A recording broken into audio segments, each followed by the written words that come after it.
I mean, it's not unheard of that you have cults whose members are willing to believe and die for a leader.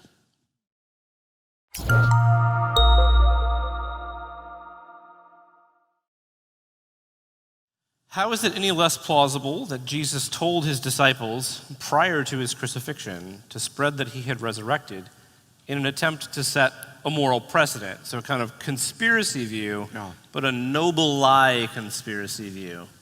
Yeah, well, I think that one's easy to answer. Number one, that means they were all willing to suffer continuously and all willing to die for It was a really noble lie. A noble lie. It'd have to be really noble, right? Yeah. A noble lie. So you got Jesus saying, be honest, don't lie. And then he's teaching them to go out and lie, right? So you got that problem, and they know it, and so they're dying for a known lie. Plus, that would not account for the conversion of Paul, because Paul's not buying into Jesus' program. So it doesn't explain that. It wouldn't explain the conversion of his skeptical brother, James, who most scholars who comment on that, about 90% of them, would say James converted as a result of an appearance of Jesus. We see in the Gospels, it's an embarrassing testimony that none of Jesus' brothers believed in him. They thought he was beside himself. And even at Jesus' death, you find the Gospel of John saying that Jesus entrusted the care of his mother to the beloved disciple, not one of his brothers, who would have certainly get the nod.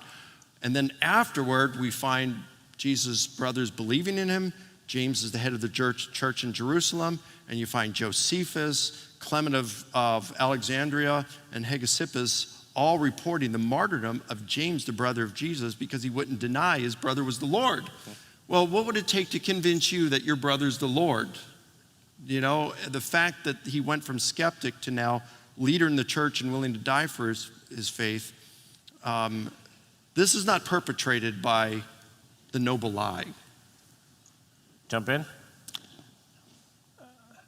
I mean, it's not unheard of that you have cults whose members are willing to believe and die for a leader. But they think it's true. Yeah. Right. We're talking this a noble is more lie conspiracy here, oriented, right? That this is like Jesus sort of planned the whole thing from the beginning. Yeah. I mean, count me out. Take if that's the case. a cult leader. I see. Your members drink the Kool-Aid. Yep. You're a charismatic leader. They will die for you. So we have some conspirators, and they're so good at it that everybody else falls into line. Yeah, I mean, this happens. The difference is they're dying for what they believe is true. The cultists there, the disciples were this person's positing that they died for what they knew was false.